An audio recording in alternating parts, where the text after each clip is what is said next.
You're listening to Women's Media Center Live with Robin Morgan.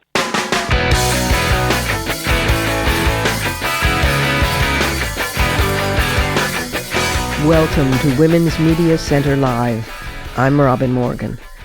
I want to start today by just thanking all of you who write me on Facebook, on Twitter, and at my website about the show and your enthusiasm for it and your support for it. It really means a lot. And you must be spreading the word to friends and neighbors because our listening audience keeps rising exponentially. So real gratitude to you for that. Now, we'll try to live up to those expectations today. And in fact, I have two wonderful guests.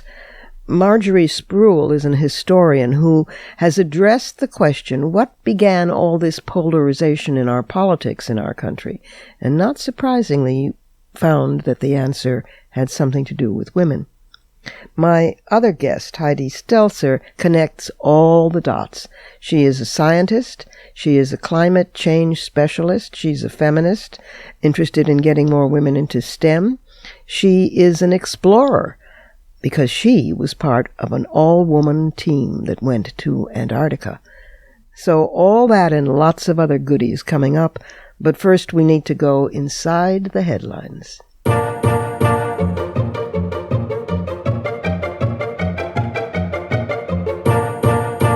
First, a clarification. Last week, I noted that we needed only 2 Senate Republicans, Lisa Murkowski and Susan Collins, to vote against the drastic GOP healthcare repeal bill. What I meant was that Murkowski and Collins are the 2 most disposed to listen to constituent and non-constituent appeals. But we need 3 votes. What can I say about the Cosby trial except that rape culture is alive and well and in the courts? We swear, get up, dust ourselves off, and get back to changing that. 10 years ago, this case would likely never have got to court. 20 years ago, almost nobody would think Cosby had done anything wrong. 30 years ago, even the survivors might have thought they'd imagined it all. That is progress of a sort. Perspective, again. We need it on the Georgia special election, too. Yes, Ossoff lost, but this political neophyte came within 5% of winning in a district that elected Tim Price by 23% 7 months earlier, and is Newt Gingrich's old district, for God's sake. A Democrat has not held that seat since 1979. Meanwhile, though party leaders had poured all attention and dollars into the Georgia race, in South Carolina, another newbie Democrat, Archie Parnell, came within 3 percentage points of landing the seat vacated by Mick Mulvaney, Trump's budget director. The power of a 5 or 6 point swing is enormous. Nationwide, that swing in 2018 would mean 52 House Republicans would lose, creating a legislative branch that would actually counter the Trump regime. We've now learned that James Hodgkinson, killed after shooting GOP congressman 2 weeks ago, had a history of domestic violence, no surprise to feminists. One of his foster daughters committed suicide, desperate to get away from him. He was charged with battery when he dragged his grandniece by her hair and tried to choke her to death. He hit another foster child in the face for not mowing the lawn to his liking, and he was on record as an unstable and violent alcoholic. Yet he was permitted to own guns. We've also learned more about the attacker of British Muslims at London's Finsbury Park Mosque. He appears to be Darren Osborne, a 47-year-old white man who screamed, "I'm going to kill all Muslims," as he sped his van at pedestrians, killing one and injuring others before being pinned down by bystanders and arrested. Osborne also has a record of alcoholism, rage, and domestic violence, using a cricket bat. His wife threw him out of the house. When will we, as a society, learn to listen to such canaries in the mine? And some people wonder if this can be called an act of terrorism. Damn right it's an act of terrorism. In my book, The Demon Lover, The Roots of Terrorism, I wrote about the phenomenon and its definition in all its forms. Now for some media news, which is crucial because it's the real way we get all the other news. Directorship of the Broadcasting Board of Governors is a position holding unilateral power over the U.S. government's messaging abroad, reaching 100 countries and millions of listeners. Well, it now has a Trump candidate with ties to Steve Bannon. Michael Pack, president and CEO of the ultra-conservative Claremont Institute, which has been called the academic home of Trumpism by the Chronicle of Higher Education. A year after the European Commission created an online code of conduct for the world's 4 biggest Internet companies, online racist and xenophobic and sexist sentiment shows no signs of slowing down. Twitter in particular has failed to meet EC standards for removing hate speech within 24 hours, taking action in less than 40% of incidences in which content has been flagged. Jeff Zucker, head of CNN, has lit into Donald Trump for creating an environment in which journalists are seriously at threat. Well, Jeff, yeah, and it was you who in large measure helped to create Donald Trump, not only through the reality show, but in giving him millions and millions of dollars of free airtime throughout the campaign, markedly more coverage than other candidates, because, in your own cynical words, he was, quote, great for ratings. Reporters are now paying for this, quote, toxic and dangerous environment, as you now term it. Some weeks ago, I suggested the Gulf nations trying to isolate Qatar were, despite their expressed reasons, really motivated by their anger at Qatar for hosting and supporting Al Jazeera, the one independent news source in the region. Well, now they've made it clear. Saudi Arabia, Egypt, the United Arab Emirates, and Bahrain have blocked access to the Arabic satellite news channel and its affiliated websites, and Al Jazeera says it has been enduring a string of vicious cyber attacks. But in France's recent parliamentary elections, 224 of 577 seats, that's 36%, were won by women, the highest proportion ever. That's a nice note to end on.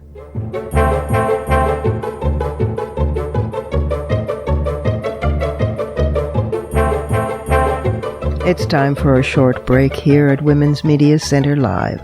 I'm Robin Morgan. You know how the pundits are saying all the time these days, where did this political polarization in America start? How did it start? Well, I'll be back with a guest who, in fact, has the answer to that question. That's coming right up.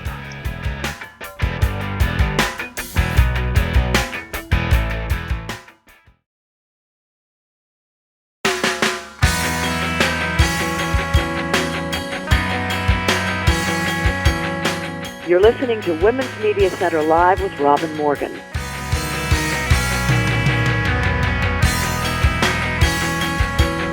Welcome back. My first guest is Marjorie J. Spruill. She teaches courses in women's history, Southern history, and recent American history at the University of South Carolina, and is the author of New Women of the New South, and the editor or co-editor of several anthologies, including One Woman, One Vote and The South in the History of the Nation. Today she's going to talk with us about her new book, Divided We Stand, The Battle Over Women's Rights and Family Values That Polarized American Politics. Here's Marjorie Spruill. Marjorie Spruill. Marjorie, welcome to the program. Thank you very much for inviting me. Well, thank you very much for this book. Divided We Stand, and the subtitle is The Battle Over Women's Rights and Family Values That Polarized American Politics. Divided We Stand. I'm so glad that you did this book, because I've been running around saying we, that is women and feminism and women's rights, are actually the third rail. We are the hot button. We are the center of the polarization. And that in a sense, that in a sense is your book, isn't it? Yes, it is. And that the polarization that we now see, as well as the bitter partisanship, had its roots in the divisions that took place between American women about politics during the 70s.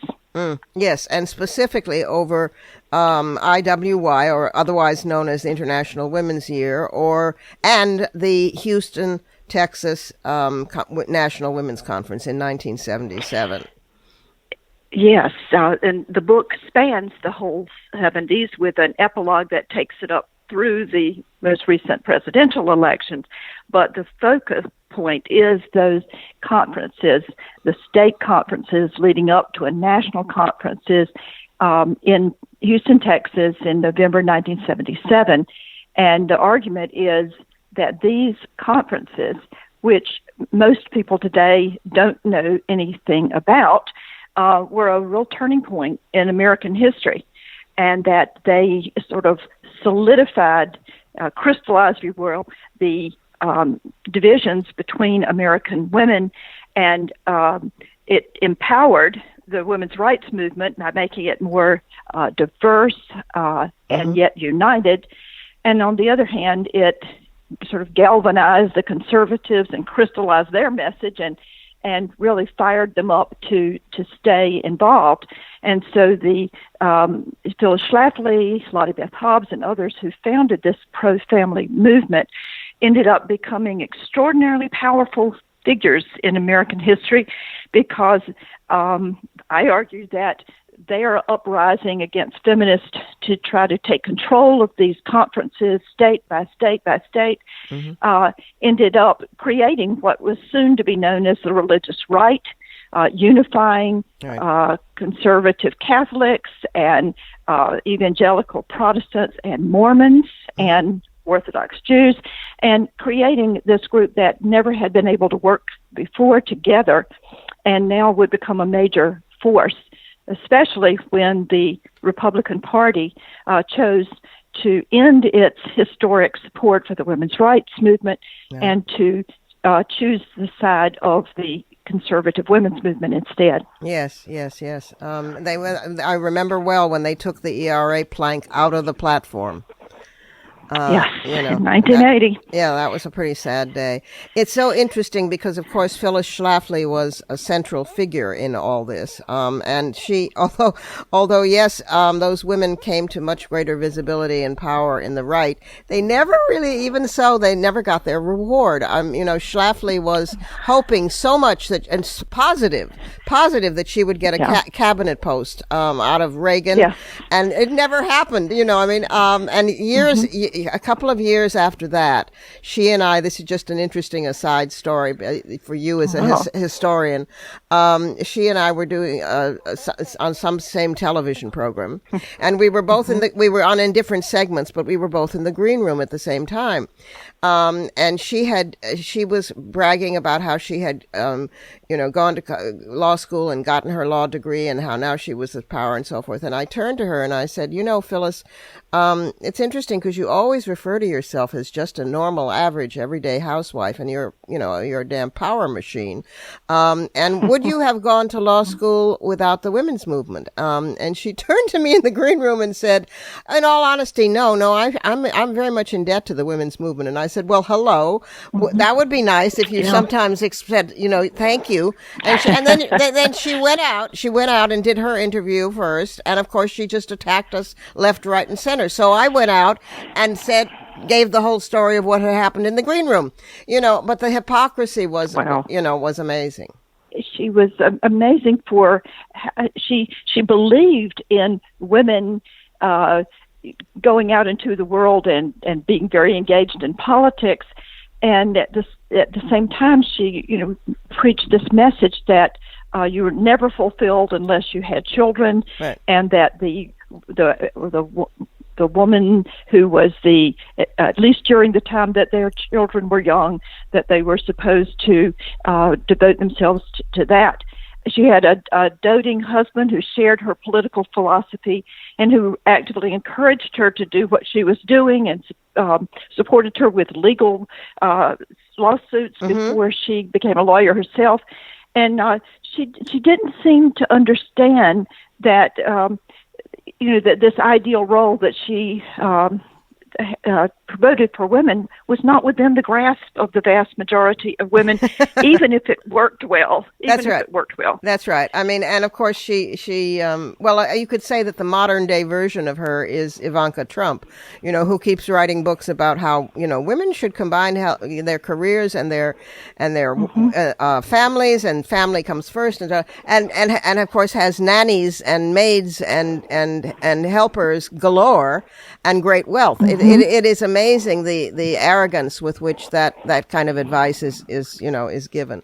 How did you come to write this book? I know that as an historian and particularly one focusing on women and women of the American South and all your other distinguished works, it seemed a natural. But was there a particular moment of this I have to do? Yes.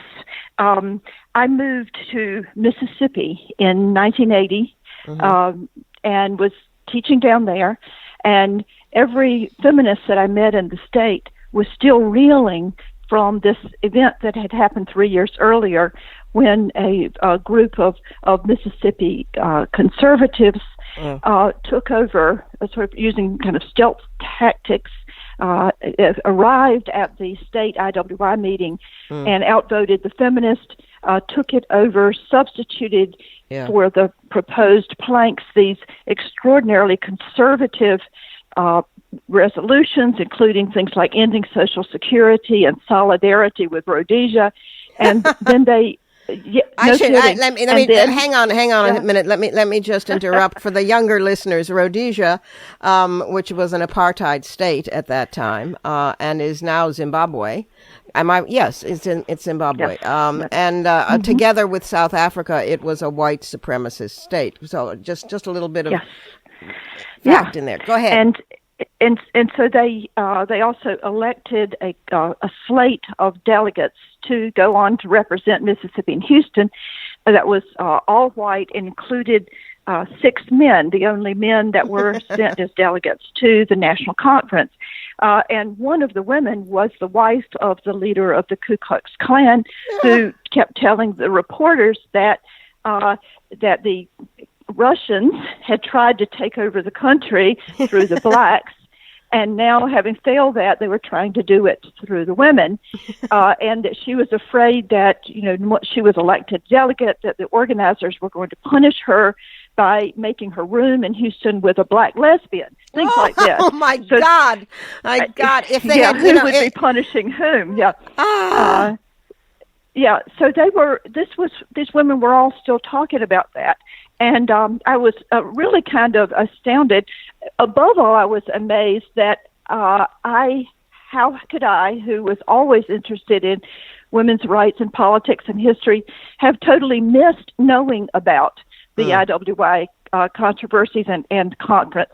And then I realized it had been because I was in my first semester in graduate school at the University of Virginia, had my nose in the books instead, and had taken a vow of no activism, but I didn't know I had taken a vow not to read the news. Yeah. And during the summer, when these controversial state meetings were going on, I was in Spain. So anyway, that got my attention, and I stayed interested. Then I was writing about women's suffrage a lot, which is always another abiding interest of mine. And after I wrapped up what I was doing there, then I plunged into exploring this topic, beginning with this most complete takeover by the conservatives of any state conference, and then expanding out from there. And the story just kept growing and growing as I tried to understand how this event came to happen in the first place, and then what its historical impact was. Right. Well, of course, I mean, it was the feminist movement, and in the voice and body of then Congresswoman, the lately departed, wonderful Bella Abzug, who had first brought this to Carter. And then President Carter. And so it had started as a feminist venture, as a women's rights venture, because it was also International Women's Year from the UN. So when the far right moved to take it over, they were taking over something that had been begun by, in fact, the other side. But the interesting thing about this book is that when the Houston Conference, which was the national one, gets any attention at all. And fortunately, now that we have your book, hopefully it will get more. Even then, there is not comparable attention given to all the state conferences that led up to it. And That's right. And those were, in a sense, the most important. And your book does pay that attention, for which I am eternally grateful.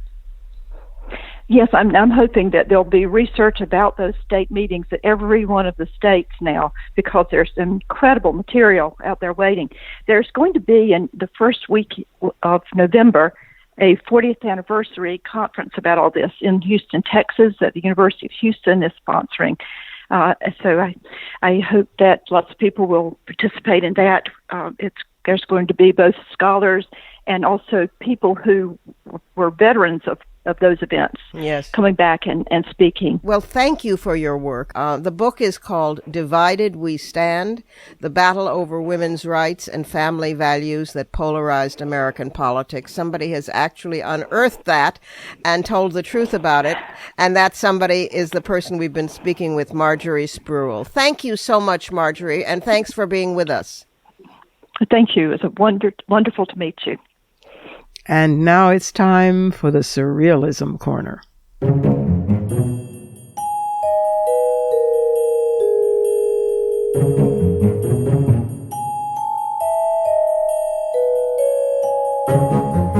Representative Mike Quigley, Democrat of Illinois and a member of the House Intelligence Committee, feels that tweets are powerful and that Trump must be held accountable for every post he makes. Quigley says, quote, "If he's going to take to social media to make sudden public policy proclamations, we should ensure that these statements are documented and preserved for future reference," close quote. So Congressman Quigley has proposed an act nicknamed the Covfefe Act, referring to one of Trump's infamous incomprehensible tweets. Now, if the act becomes law, the tweets would be preserved as presidential records. While I think this is a great idea, I also cannot help noticing the absurdity to which we've been reduced, the surrealism in which we now live. We may eventually have a Covfefe law named after a typo input at 4 a.m. by an insane insomniac who cannot spell or manage coherence even while fully awake. This time, however, sitting in his bed, his hair, kept necessarily long for all those comb-overs, falling to his shoulders, while his bald pate glows in the light from his smartphone. Not a pretty sight, even though apparently it inspires legislation. The following shift also sounds weird and seems to run counter to what we hear, but it's encouraging. Reuters' Tomorrow News report suggests that some readers are getting savvier about the news they read. Of the 1,711 Reuters readers polled in early May, 74% strongly agreed that they check with sites they trust to verify breaking news stories. That's up from 66% last year. 76% said they turn to trusted news sites to verify stories they see on social media, and 88% said they seek out multiple news sources when big stories break. In Reuters' survey, at least, people seemed more hesitant now to rely on social media for news. 10% of respondents said that platforms like Facebook and Twitter will be their primary news sources in the future, but that's down from 14% last year. More, 28% agreed that they trust the sources of news stories shared by friends and family on social networks, which is down from 32% last year. Although getting one's news basically solely from Twitter and Facebook is itself surreal to me, so much so it gives me vertigo. The Wall Street Journal reported that a Republican voter data firm exposed the information of nearly 200 million Americans, approximately 61% of the population. The data contains addresses, phone numbers, birth dates, and political sentiment analysis. The journal noted that the predictions could be exploited by foreign entities to influence voter behavior. I mean, leaving aside Russia, does this make you feel safe? Now, the Women's Media Center 2017 report on the status of women in the media that I've mentioned before, it showed that at least one woman was among the top 3 editors of news stories in the United States. That in itself is a pretty humble stat. But in the "it could always be worse, yet somehow that doesn't comfort me" department, All Africa News reports that although female journalists in Sudan make up 60% of the total number of people who work in the industry, very few ever reach editorial positions. According to the Sudanese Journalists Union, currently there's not a single female chief editor in all the 32 political, social, and sports newspapers in Sudan. Last, since I'm always yammering on about perspective, here's enough perspective to take our breath away. 3 billion light years off, the merger of 2 black holes, one of which is 19 times the mass of the Sun and the other 31 times the mass of the Sun, released more energy in the form of gravitational waves than all the stars in the observable universe. That's not surreal. That's awesome.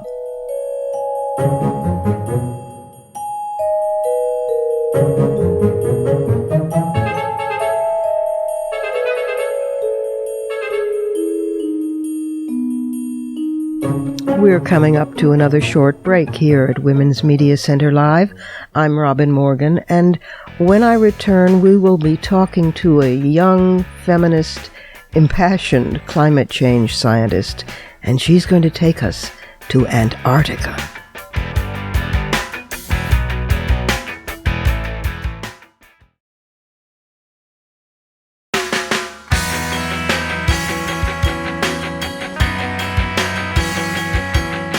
You're listening to Women's Media Center Live with Robin Morgan.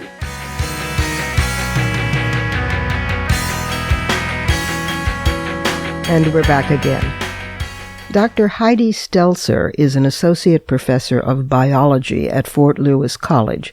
She's an active environmental science scholar who investigates a range of environmental issues that have an impact both on society and on science.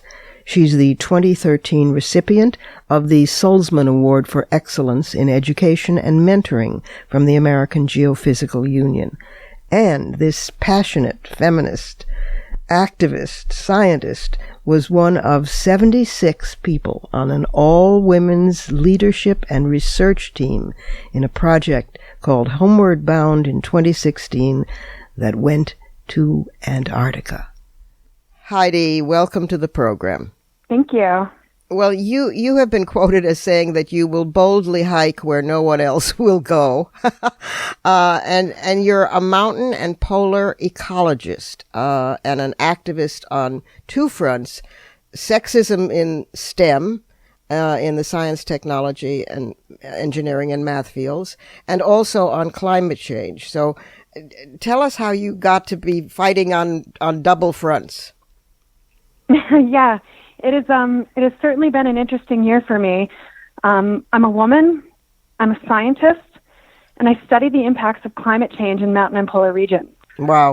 It's been an unusual winter and spring, as there's, of course, we all know, been a March for Women, a March for Science, and a March for Climate Change. Yes. So it's that's where the activism comes from, is that it's become forefront in America today through actions that weren't necessarily mine.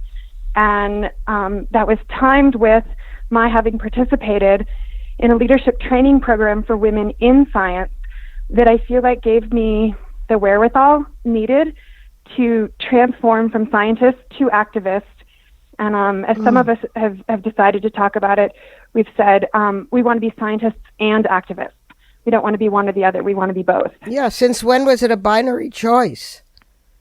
Exactly. You know, I mean, my God. I was wondering whether how can I put this, the dumping on science that the right wing and now the Republican Party, what's left of it, and tragically, and the Trumpians, the Trump regime, all of this anti-science, anything that you use your brain for, whether this was making male scientists understand, maybe giving them a tiny glimpse of what it is women scientists go through in that field from them all the time. Do you think that that's changed any consciousness? I think it has changed consciousness, that the challenges that women in science have faced for years are becoming a set of challenges that all scientists face. Mm-hmm. And perhaps all is never the right way to describe it. Many scientists, and certainly depending on the field, there's some areas of science that the current administration is supporting. Yeah. But climate change is not one of those areas, and has been the area of emphasis for the work I do for years. So I think it's an opportunity where we can have, and we are starting to have, the right conversations. We aren't seeing the right actions take place. But I tend to look for bright spots in what otherwise seems like a lot of discouraging information. Right. And I think we all need to find and identify those bright spots. And one of them is the right conversations are taking place. A program like yours has chosen to select someone like me to have a conversation with, which is great. I appreciate that. Oh, my dear. Well, we appreciate you. We've been hammering on this theme for some time, and I was so moved by the March for Science, obviously by the Women's March, and the climate change, as you say, all three of those marches. But it's one of the things that the women's movement, I think, can do and is doing, is to point out that climate change is so profoundly a feminist issue, because, and not out of some touchy-feely hug a tree position, but literally, I mean, because when you have displaced, 83% of single women who, in fact, were mothers in New Orleans were displaced. They were poor women, they were single, they were mothers, they were in New Orleans, and they were displaced during Katrina. And women are the primary fuel gatherers and water haulers of the world. So anything that affects the earth, the environment, and of course islands, the Maldives are sinking as we speak, affects women who are the majority of the human population. So it's a very real, visceral issue to women in rural areas. They see it clearly. But unless we have enough women making those connections who have some kind of clout in STEM fields, in this case in climate change, we won't have that understanding. What kinds of things do you think, if you had a magic wand, you would do? It's interesting that you ask that, because I, at Nico Bay in Antarctica, with two other women, Joanna Young and Allison Davies, sitting next to me, we sat on the edge of a rocky ledge looking out on a very active glacier, watching the ice, waiting for the ice to calve. Right. So we knew it was an active glacier. The entire bay was full of ice bits from recent calving events. Yeah. And Joanna Young pretended to have a wand in her hand. She's a glaciologist, and she waved her hand and her arm. And I have photos of that magical moment when we pretended that she had the power to make a glacier calve. Because as much as we know that it's not what we want to have happen at a more rapid pace, it is fairly exciting to watch and see. Yes. So we at different times want to have that magic wand and want to think about where and how we could increase our influence in a way that the change we want to see in the world happens. And the first action I would want to take is to educate women, mm-hmm. and to have that be broad-based education that increases women's opportunity to lead in the world, to have influence, to share themselves.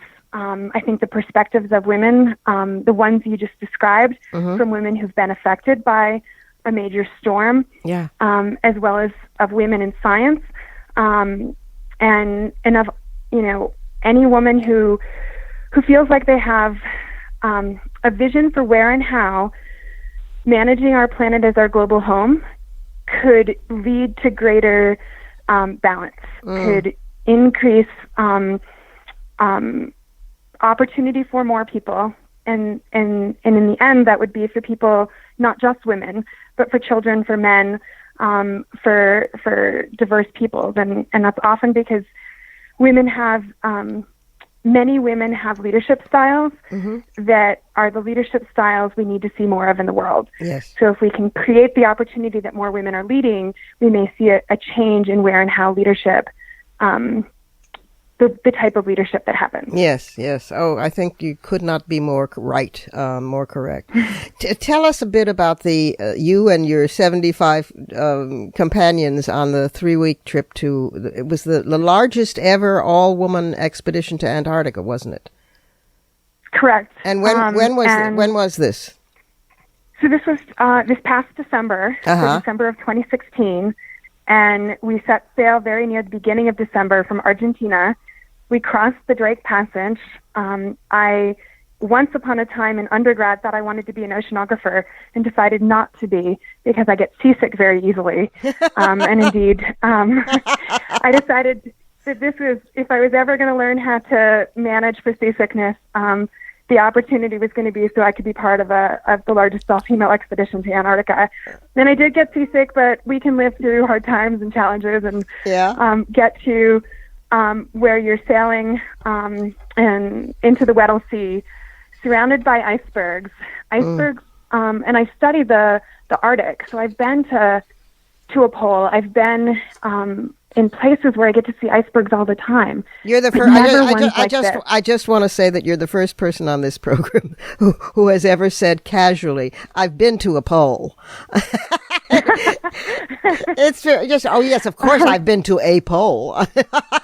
Go on. I just had to get to the other one. This is my first time going to Antarctica, but I don't know if it's been 10 or more times I've gone to the polar region of the North. Wow. So yeah. do go on. The icebergs, they were massive. They were like tables or like mesas.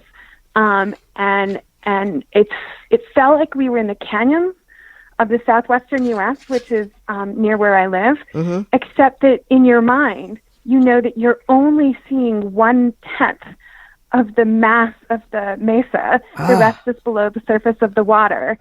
And when you hike through a canyon, you know that the rock and the mesas generally aren't going to move. A landslide could happen. Yeah. But when you're in that mesa country of the iceberg lands of the Weddell Sea, at any point you think, wow, there could be something that happens that a piece of that iceberg falls off, and then the whole iceberg, they'll shift and they'll twist until they right themselves to a new position. And the flat top ones are the ones that haven't righted themselves in some way yet. And then other ones are the opposite way around, and you can see the bumpy top that formed underneath the surface of the ocean. And that's old sea ice that at some point did do one of these giant turns and spins. So there's only so far south you want to go into the Mesa iceberg land before we didn't go as far south as we were hoping to go. And we turned back and rounded the tip of the Antarctic Peninsula and sailed into the Gerlach Strait because we couldn't go as far as we wanted. And how long were you there? How long did this take? The whole journey was 20 days, and it was the culmination of a year-long experience in leadership training. So we did a lot of group work and learned how to collaborate globally through the internet in advance of going on the trip. And 16 days was the time that we spent in Antarctica. And stories to tell and images in my mind that will never leave because you laughed earlier. For someone who's been to the Arctic, I thought it would feel familiar. I thought it would feel just like one of the more extreme places I went to in Greenland, but it's different. Really? And part of what makes it different is it just feels like you're moving into a whole other world. Because where in Alaska, you can fly into a city like Anchorage or Fairbanks and then literally drive into the Arctic. And I've done that many times. In the Antarctic, you get on a ship or, in some cases people go on a plane, but on a ship, and you sail across the Drake Passage. And there's a moment when Greg Mortimer was our expedition guide, and he said, everybody needs to pay attention. They need to stop what they're doing, leave the inside of the ship, and go outside for a moment. And what he was describing is that we had gotten to that place in space in the Drake Passage where the warm northern air meets the cold southern air from Antarctica, and there's an incredible amount of water that condenses. So you go into a deep, cloudy, foggy space. Wow. The ocean is this incredibly deep, dark blue, and you can feel that it's colder. Suddenly, the light puffy isn't good anymore, and you need Kathmandu was the company that provided us all with jackets, and we needed our big Arctic wear jackets at that moment in time. Wow. And I don't know, it was just magical in a different way that traveling on a road in a car after landing in Fairbanks doesn't feel quite the same way. It's such a vivid reminder that it's a moving, breathing, living planet. Yes. In continual, it's dynamic. It's plastic. It continues to change. It isn't just sitting there waiting for us to exploit it. You're an associate professor of biology, and so, but you're also serving on the board of I love this title, the Center for Snow and Avalanche Studies. Oh my God.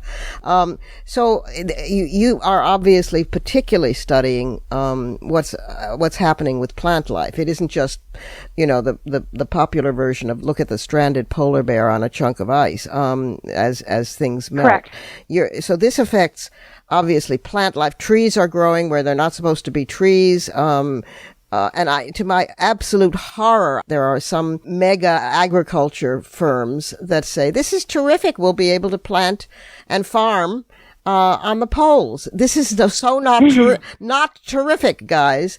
Is that your focus? And what are you managing to do about that? Oh, wow. There's a whole lot that you just put in the phrasing of that question. Yes, I don't mean that you're responsible single-handedly for saving the planet. I didn't mean to imply that, but... Yeah, no. That's why we form teams and collaborations. There are trees where there didn't used to be trees. There are places that have not typically been farmed that will become more farmable. And we have to recognize that we will need to adapt choices that we make based on the changes that are happening on our planet, and that even with action today, will continue to shift the climate of our planet. So some adaptation on our part is going to be needed, and there's pros and cons to everything. So if some places become unfarmable, then of course there need to be other places that become farmable. Yeah. The challenge in that is where there isn't and is more farmable land, and the people and the animals affected by having a resource that they used to depend on that they no longer have, and the political relationships that are critical if the food is now grown in Canada that feeds Africa, right? That's a pretty big change than if an African nation can manage to grow and support itself. I don't study those aspects. I spend time thinking where and how does what I know and what I do for science matter for these larger challenges that we'll face. For me, the main thing I study is snowmelt. It's my favorite time of year in mountain and Arctic landscapes. It's the time of year when you can look across a landscape and see patches of snow, patches of rock, and patches and bits of green. And as the snow melts, more little bits of land are uncovered, and those green patches start to become more and more abundant. And eventually, in many places that I work, you eventually don't see much snow in the landscape. So they go from being 100% snow covered or nearly 100% snow covered to being, depending on the place, in May or in June, snow free. And then you get to see the plants shoot up. And the first lime, neon green lime leaves emerge from the ground. And the other color that's really vivid at that time of year is kind of this deep purpley red color that some of the leaves are. Oh, and there's wow. there are chemicals in the leaves that make those red colors, that minimize the potential for frost or freezing temperatures to damage the leaves. And so polar plants, mountain plants, have to protect themselves. Wow. And those chemicals will become more and more important as snow melts earlier. Plants may or may not green up earlier, but often they are greening up earlier. Mm-hmm. And if they green up earlier, before the last big cold fronts move through, Mm-hmm. then there's greater potential in some systems for there to be frost damage to the plants and those tissues to be affected. So the chemistry of plants becomes really important. Wow. And those are the kind of things that I study. Do you have a way of making the tundra or the permafrost, it's come alive? And we need to hear this, and ideally, we need to hear it in a woman's voice. I'd like to be doing more public talks. So there's an opportunity for engagement, and I want to hear what other people think too. So there's I feel like that's one of the things that we as scientists have not done very well, and we could do better. And not just in a telling mode, but in a listening mode, where we can ask questions. And the two questions I've been asking people most these days are, if you could tell a climate scientist one thing, what would you want them to hear?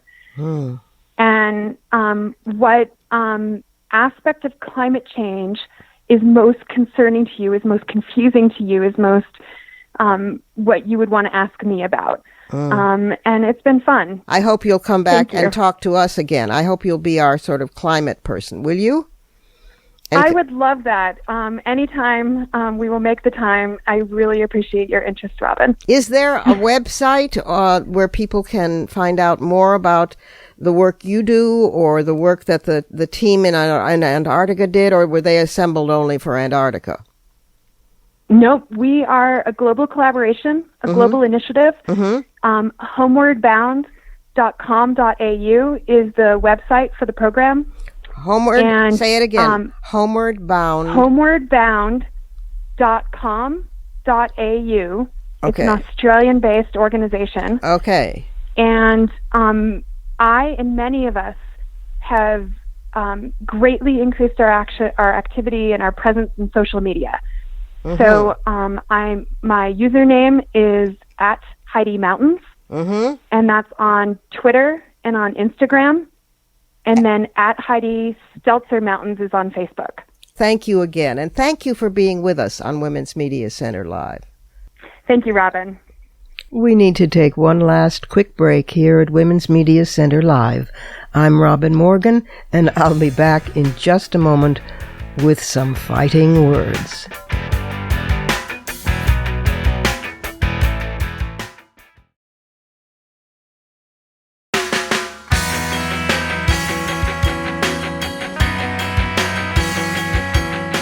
You're listening to Women's Media Center Live with Robin Morgan.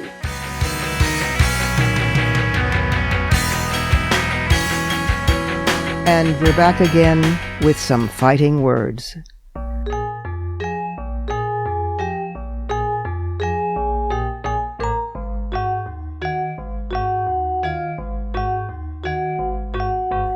Donald Trump's cesspool of lies, financial crimes, and likely treasonous acts against the United States are finally being investigated, so he whines that he's the victim of a witch hunt. Well, I know a bit about that subject, having researched and written about it for years, not least in my historical novel, The Burning Time, which has expansive notes from which I'm going to borrow here. If you want more of those notes or the book itself, you can find it in print and in ebook form. So, okay, let's talk about witch hunts. We lack time to go into more recent history, the years of Joe McCarthy, his so-called Red Scare, and the agony that visited on progressives in general and artists in particular in the 1950s, except to say in passing that Roy Cohn, McCarthy's chief counsel, then went on to become Trump's beloved mentor.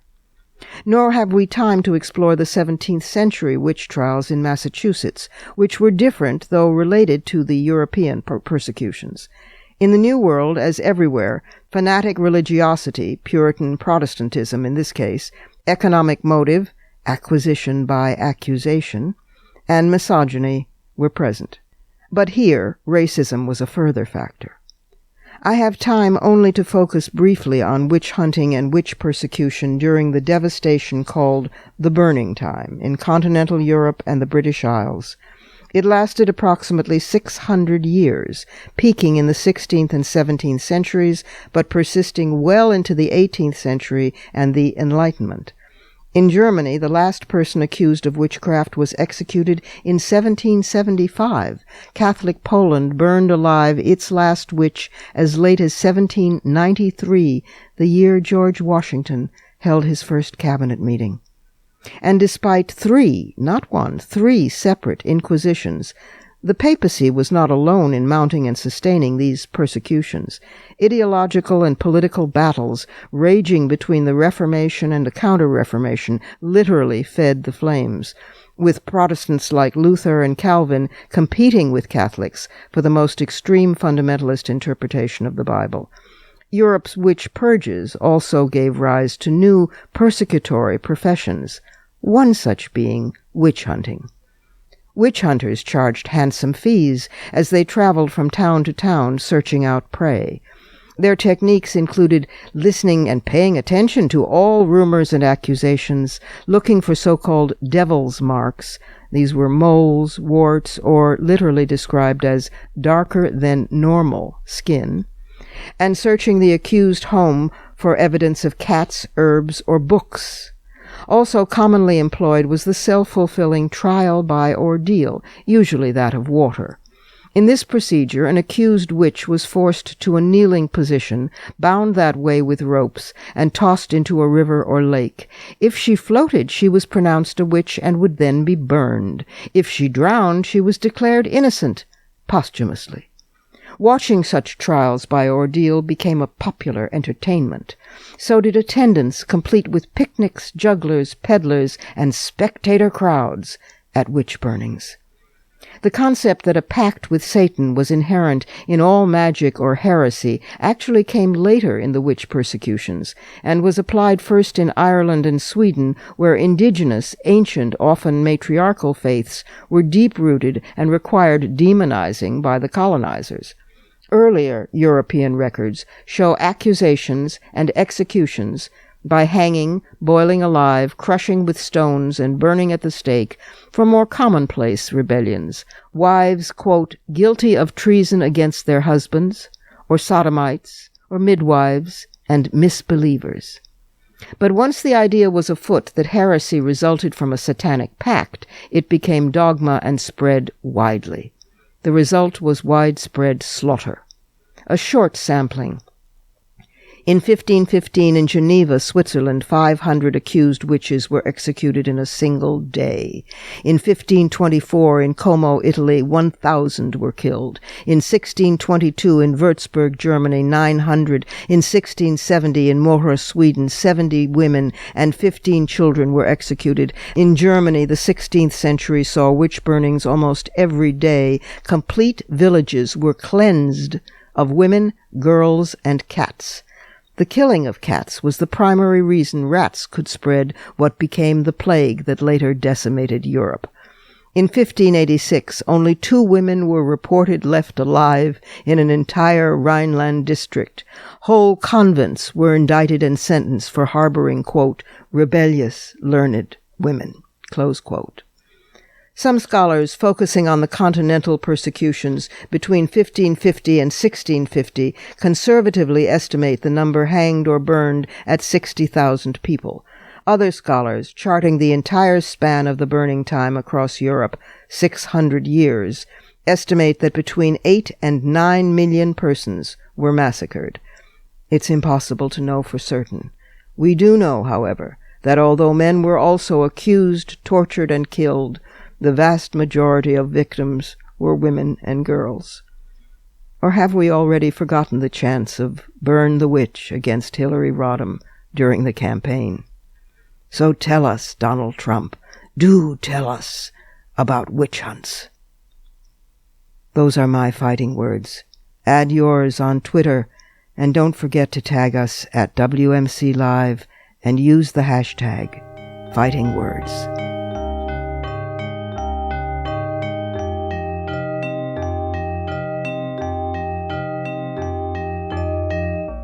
And that's it for today. This program is syndicated, but if you can't find the broadcast on a radio station in your area, you can always visit us at WMClive.com for the show, plus the archive of all our previous episodes, and at iTunes Worldwide, where you can stream, download, and subscribe to our show's podcast. Also, be sure to find WMC Live on Facebook and Twitter. And you can check out my own website and blog at robinmorgan.net and find me on Facebook and Twitter, too. Portions of this program were taped earlier. Opinions expressed here do not necessarily represent the WMC. Here's the family for Women's Media Center Live. WMC President and Executive Producer of this program, Julie Burton, and our founding and sustaining sponsor, Regina K. Scully. I'm Robin Morgan, your producer and host. Thank you for being with us, and don't forget to join us next week right here on Women's Media Center Live.